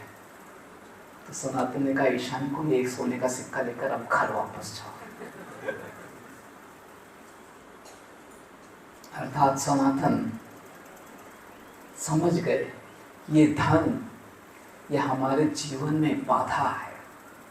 अगर इस धन के कारण हमारी रात में मृत्यु हो जाती है, तो सनातन ने कहा कि मुझे नहीं चाहिए धन और मुझे नहीं चाहिए आपकी सेवा, आप घर वापस जाओ। और सनातन गोस्वामी अकेले जाने लगे। जाते जाते वे एक और स्थान पर पहुंचे, जिस स्थान का नाम था हाजीपुर। और हाजीपुर में सनातन गोस्वामी की बहन रहा करते थे और उनके बहन के पति का नाम था श्रीकांत। तो श्रीकांत के घर पर रात्रि में रुके, ये रात्रि में रुक जाते थे। तो श्रीकांत ने सनातन गोस्वामी की बहुत सेवा की और उनकी जो भी आवश्यकताएं थी उनकी पूर्ति की। और सनातन से कहा कि अब आप यहीं रुक जाइए, कहीं आगे मत जाइए, मैं आपको सारे अच्छे वस्त्र प्रदान करूंगा, भोजन प्रदान करूंगा। सनातन गोस्वामी तो वस्त्र अब तक फट चुके थे, लेकिन सनातन ने कहा, क्योंकि पिछला अनुभव था, सनातन ने कहा कि नहीं, मैं 1 मिनट से अधिक नहीं रुकूंगा यहाँ पर, मुझे वृंदावन जाना है। तो जब श्रीकांत के अनुनय विनय पर भी सनातन माने नहीं, तो भेंट स्वरूप उन्होंने एक नई कंबल सनातन को दी, जिसे लेकर सनातन चलते चलते वाराणसी तक आए। और जब वे काशी पहुंचे तो उन्होंने सुना कि श्री चैतन्य महाप्रभु तो यही चंद्रशेखर आचार्य घर पर है। अर्थात श्री चैतन्य महाप्रभु वृंदावन गए थे, वृंदावन जाकर फिर वे कुरुक्षेत्र गए, कुरुक्षेत्र से फिर प्रयाग आए और प्रयाग से फिर काशी आ चुके थे। तो चैतन्य सनातन गोस्वामी बहुत प्रसन्न हुए कि चंद्रशेखर आचार्य घर पर महाप्रभु हैं। तो चंद्रशेखर आचार्य घर पर पहुंचे और घर के द्वार पर ही वो बैठ गए कि जब महाप्रभु की कृपा होगी तो उनका दर्शन होगा। तो महाप्रभु घर के अंदर थे और उन्होंने चंद्रशेखर आचार्य को कहा कि मुझे लगता है कि कोई महात्मा घर के बाहर मेरी प्रतीक्षा कर रहा है। तो चंद्रशेखर आचार्य तुरंत गए बाहर देखने के लिए, उन्हें कोई दिखाई नहीं देगा। तो उन्होंने चैतन्य महाप्रभु आकर बताया कि महाप्रभु कोई महात्मा घर के बाहर नहीं बैठा हुआ है। तो चैतन्य महाप्रभु ने पूछा कोई है क्या आपके घर के बाहर? तो चंद्रशेखर आचार्य ने कहा कि एक मुस्लिम दरवेश है, अर्थात मुस्लिम भिखारी है। चैतन्य सनातन कारागृह में थे, अर्थात उनके पास अच्छे कपड़े नहीं थे और उन्हीं पुराने कपड़ों के साथ सनातन इतनी लंबी यात्रा करके भाग करके आए थे, उनके कपड़े फट चुके थे और उनके दाढ़ी बढ़ चुकी थी, तो बिल्कुल एक मुस्लिम भिक्षुक की तरह लग रहे थे। तो चंद्रशेखर आचार्य ने कहा कि एक मुस्लिम दरवेश द्वार पर बैठा हुआ है। तो चैतन्य महाप्रभु ने कहा हाँ, उनको बुला लाओ। तो चंद्रशेखर आचार्य ने कहा कि आप आइए, महाप्रभु ने आपको बुलाया है। जैसे ही सनातन गोस्वामी अंदर प्रवेश करते हैं, तुरंत श्री चैतन्य महाप्रभु सनातन गोस्वामी का आलिंगन करते हैं। और जब श्री चैतन्य महाप्रभु सनातन गोस्वामी का आलिंगन करते हैं तो उनके आंखों से प्रेम के आंसू बहते हैं, जिससे वो सनातन गोस्वामी का उन आंसू से अभिषेक करते हैं। चंद्रशेखर आचार्य ये देखकर अचंभित हो जाते हैं, ये कौन है ये मुस्लिम दरवेश जिसके प्रति श्री चैतन्य महाप्रभु इतना प्रेम दर्शा रहे हैं कि अपने आंसुओं से उसका अभिषेक कर रहे हैं। सनातन गोस्वामी जब इस प्रकार से श्री चैतन्य महाप्रभु का आलिंगन प्राप्त करते हैं तो उनसे रहा नहीं जाता है। वो कहते हैं महाप्रभु को कि महाप्रभु, मैं स्पर्श करने योग्य नहीं हूं, मैं बहुत ही निम्न हूं, पतित हूं, मैंने नवाब भूषण शाह की सेवा की है। चैतन्य महाप्रभु कहते हैं कि आपका स्पर्श पाकर तो मुझे भी पवित्रता प्राप्त होती है।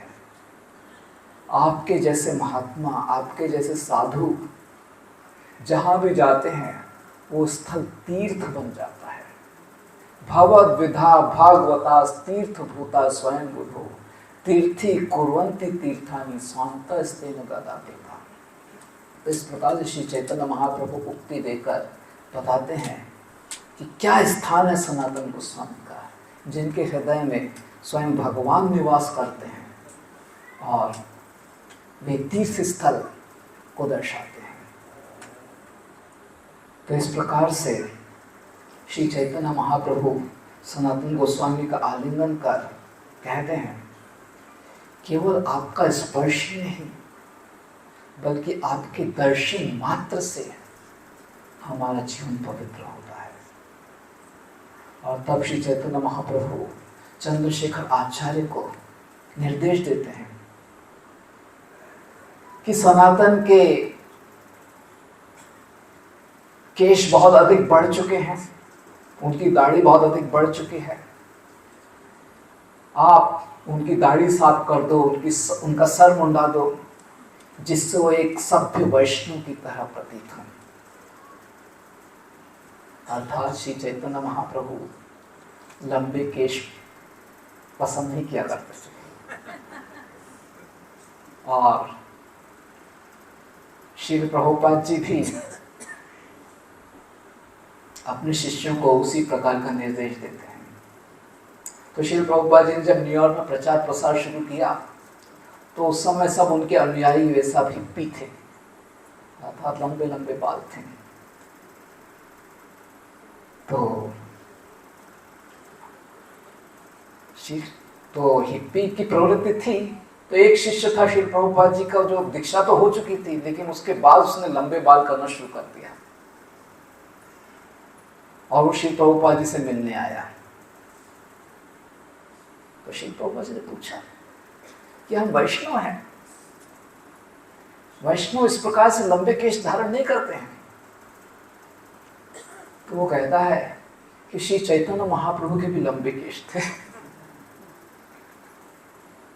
तब श्री प्रभुपाद की चैतन्य चरितामृत में से वो तस्वीर दिखाते हैं जिसमें श्री चैतन्य महाप्रभु का सर मुंडा हुआ है और कहते हैं कि श्री चैतन्य महाप्रभु ये पसंद करते हैं, वो स्वीकार करता है। तो कहने का तात्पर्य है कि हम वैष्णवगण भगवान की प्रसन्नता हेतु और साथ ही स्वच्छता अपने जीवन में बनाए रखने हेतु कम केश रखते हैं। ठीक है, विशेष रूप से प्रभु जी के लिए निर्देश है।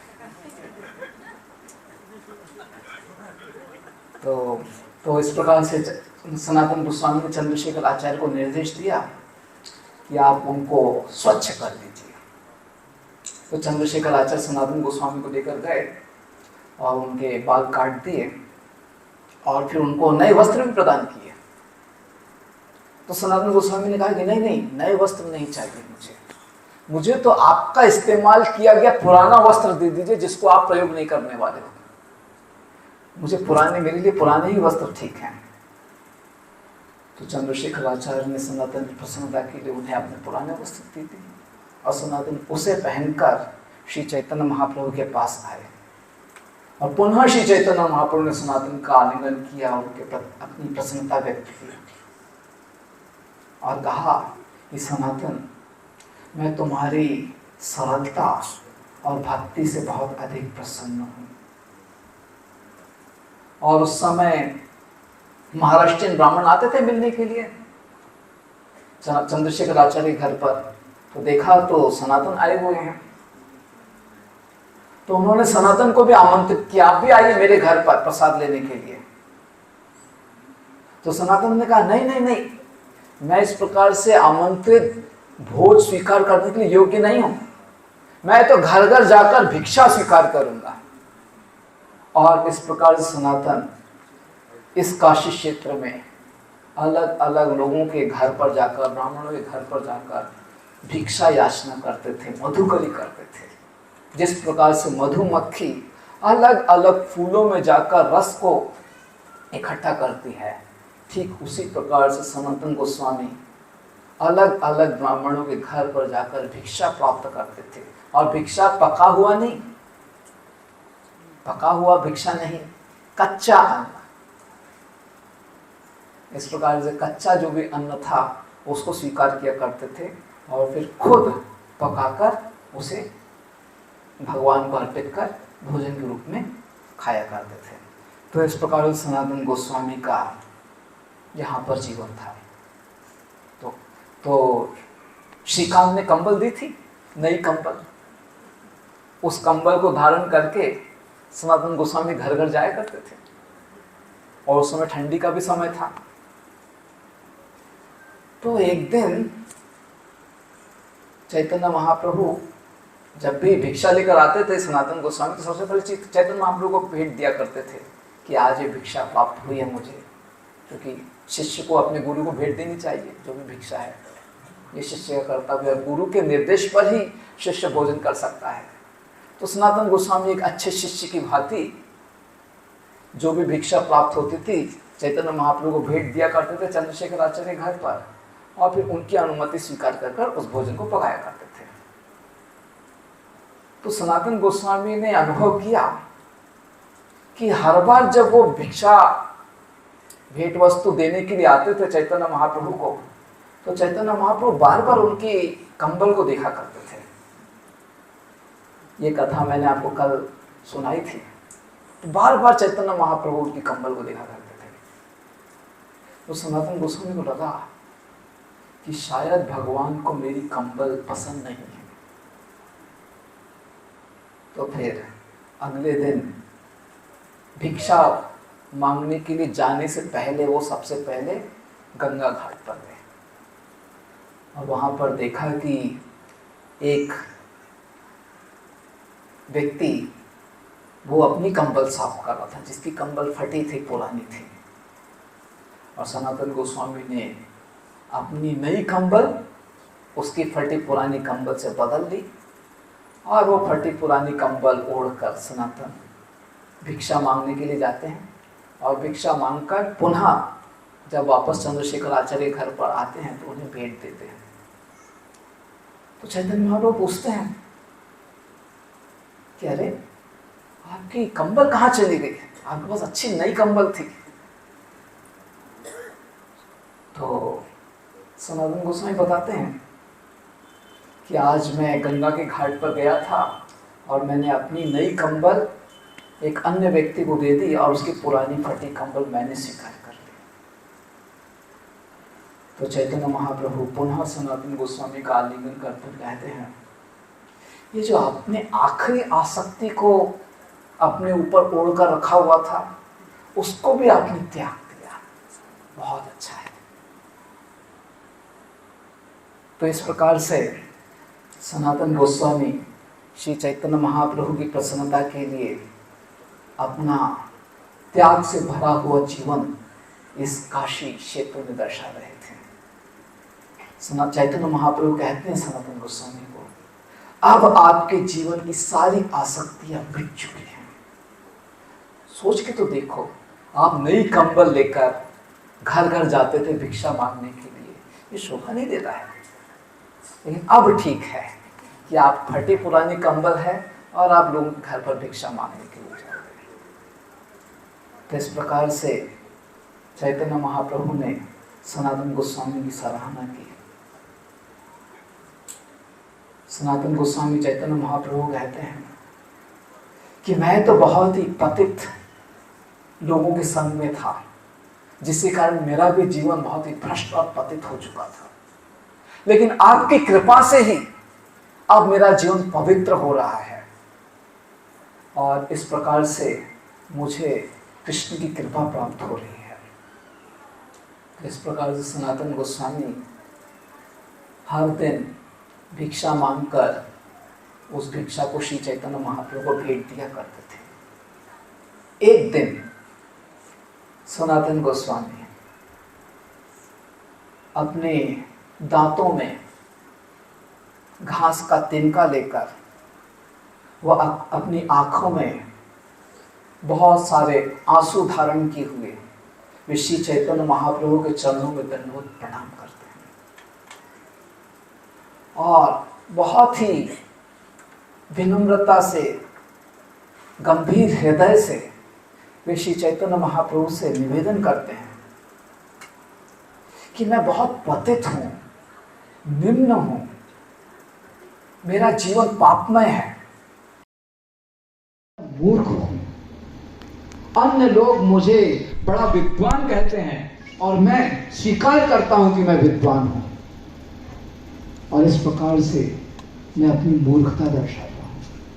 मैंने भौतिकवादी पापमय लोगों का संग प्राप्त किया है और इस प्रकार से मेरा जीवन बहुत ही भ्रष्ट हो चुका है। मुझे नहीं मालूम कि मैं कौन हूं और मुझे नहीं मालूम कि जीवन का लक्ष्य क्या है। हे महाप्रभु, आप कृपया मुझे इस आध्यात्मिक दिशा में निर्देश प्रदान कीजिए। तब श्री चैतन्य महाप्रभु गंगा के घाट पर, इसी काशी क्षेत्र में, सनातन गोस्वामी को बहुत सुंदर शास्त्रों के निर्देश प्रदान करते हैं। महाप्रभु सनातन को कहते हैं कि आप वास्तव में महान संत हो और एक महान साधु का ये चरित्र होता ही है कि सबको जानते हुए भी वहां अपनी विनम्रता के आधार पर सोचता है कि मुझे कुछ नहीं मालूम है, और फिर भी वह इस प्रकार से जिज्ञासा करता है जिससे सारे समाज को लाभ हो सके।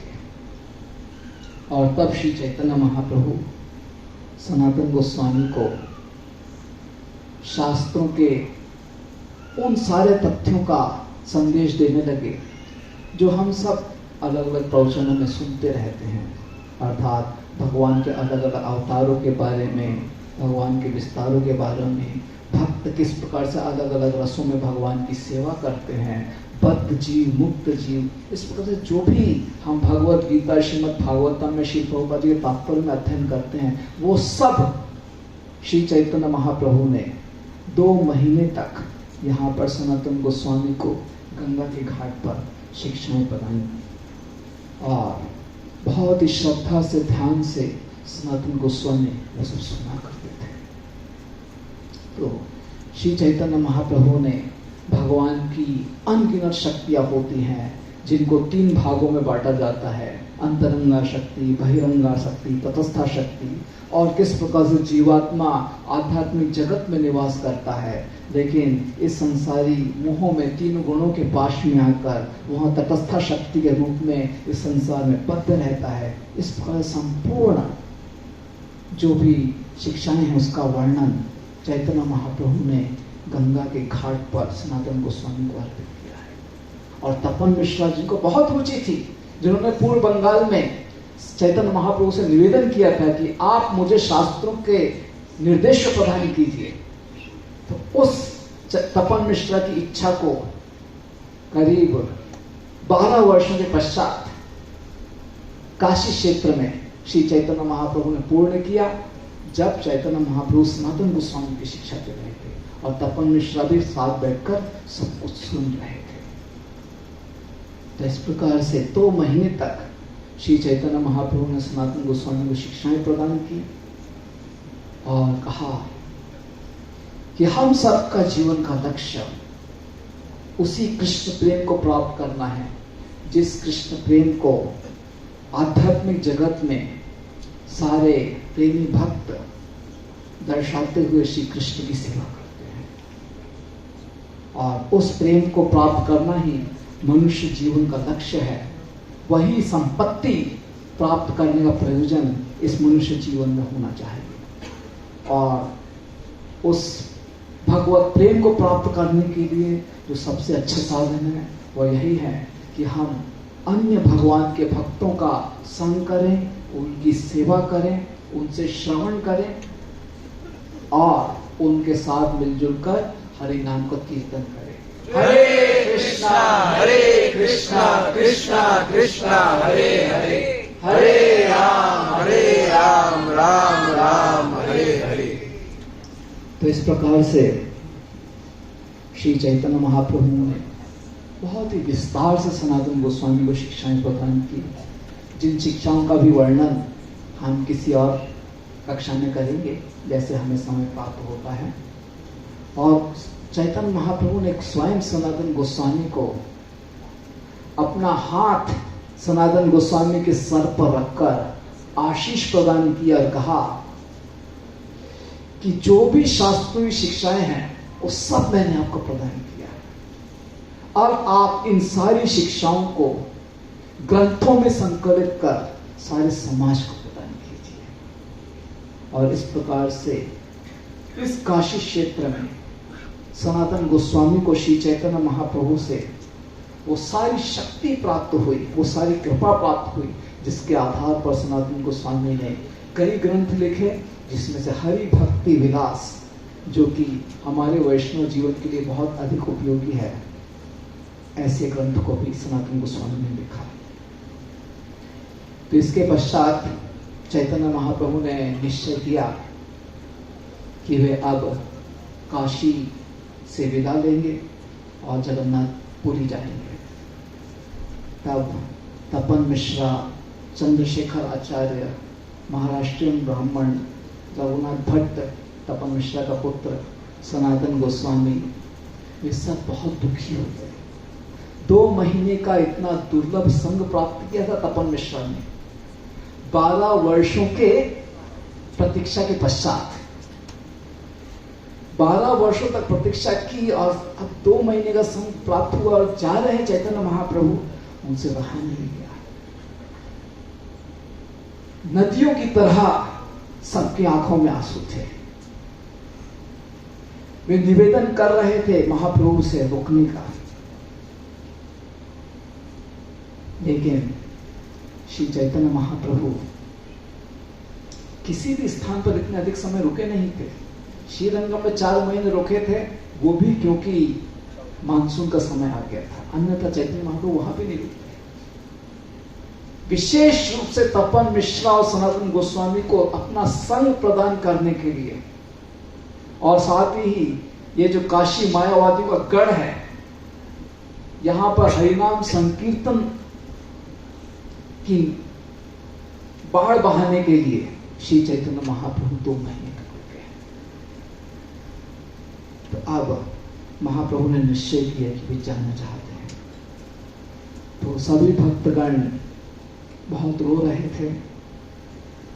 जब श्री चैतन्य महाप्रभु ने उनसे विदा ली, चैतन्य महाप्रभु ने विदा देते देते सनातन गोस्वामी से कहा कि अब आप यहाँ से वृंदावन जाइए और अपने भाई रूप गोस्वामी के साथ वहाँ रहिए, और मेरा जो मिशन है कि वृंदावन की जो अलग अलग तीर्थ स्थल है जहाँ पर कृष्ण ने अपनी लीलाएं की हैं, जो सब लुप्त हो चुके हैं, उन लीला स्थलियों को आप ढूंढिए।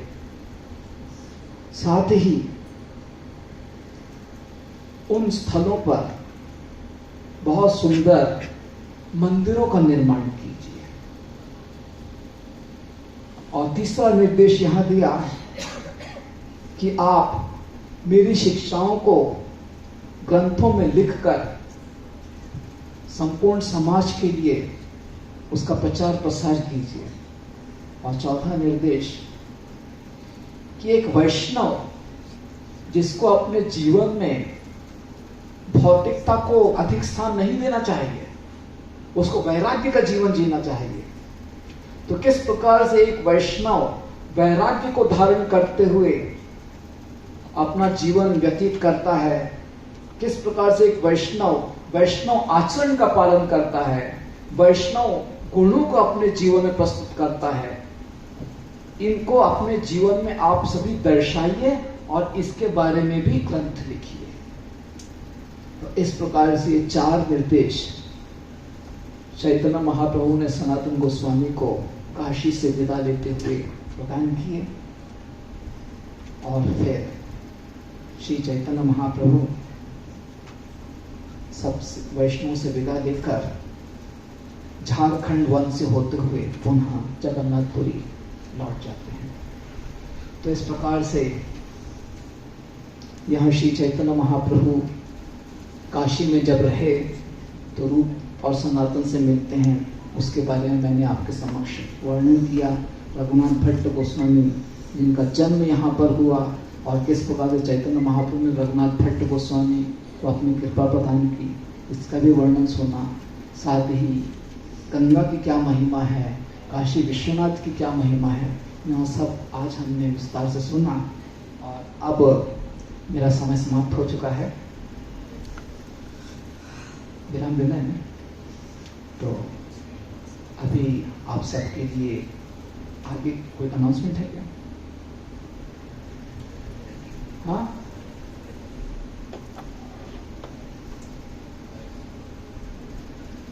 क्या करेंगे? आराम के लिए समय देने रहे हैं, तो अब आपके लिए आराम करने का समय है। अजित माता को कुछ अनाउंसमेंट है क्या? हाँ, अजित माता प्रभु आ रहे हैं आपको सूचना देने के लिए। तो आपको आराम का समय इसलिए दिया जाता है जिससे आप सभी से अपेक्षा की जा सके कि कल सुबह आप सभी मंगल आरती के लिए यहाँ पर, मंगल आरती नहीं, जप के लिए 5 बजे, हाँ 5:30 बजे यहाँ पर उपस्थित हो जाए, ठीक है? और उससे भी पहले आ जाए तो बहुत अच्छा है, ठीक है? तो इस आशा से आप सभी को थोड़ा समय दिया जाता है। हरे कृष्णा। श्रील प्रभुपाद की जय, श्री कृष्ण चैतन्य महाप्रभु की जय, सनातन गोस्वामी पाद की जय, श्रीपाद रूप गोस्वामी की जय, काशी विश्वनाथ जी की जय, श्रील प्रभुपाद की जय, समस्त वैष्णव वृंद की जय। गौर प्रेमानंद। हरि हरि बोल।